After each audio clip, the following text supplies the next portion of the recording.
Sveiki, dar vienas automobiliukas, gražiam vakarui, gražus, praktiškas, ekonomiškas ir patikimas automobilis. Tai va taip galėčiau apibūdinti šį Honda CR-V, 2016 metų automobiliukas, 1.6 dizelis, 8 kW. Kažkaip atrodo, skamba gal ne kaip, ne, 1.6 dizelis tokiam visureigiui. Ne, žinokit, super, labai smagiai važiuoja, traukos pakanka, ekonomiškas, praktiškas, kaip minėjau. Tuoj pasižiūrėsim, kaip viduje atrodo. Štai koksai gražus rudas odinis salonas, tvarkingas, nesuplyšęs, neišlūžęs.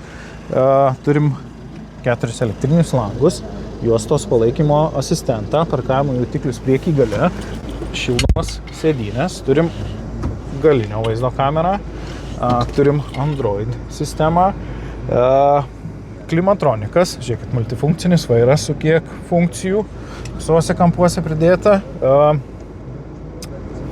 Sąnaudos, žiūrėkit, 6,2, nenunulinta, realios tokios ir sąnaudos.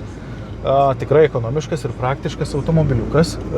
Tikrai, nežinau, kas ieškot praktiškumo, ekonomiškumo ir patinka japoniškas dizainas, tai šis automobilis kaip tik jums. Žiūrėkit, gražūs ratukai, LED dienos žibintai spalva. Juoda gražiai žiūrisi.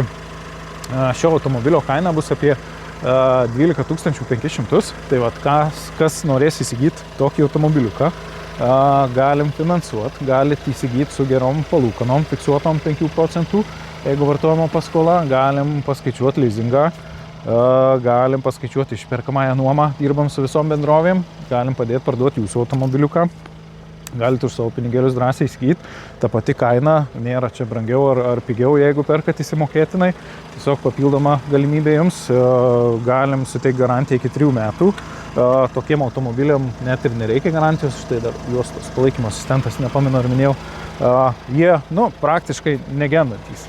Aišku, viskas turi būti prižiūrėta, bet tikrai vienas iš patikimiausių automobilių. Netikit manim, pasigūglinkit, čia GPT paklauskit. Tikrai vienas iš top, 5 automobilių patikimiausių.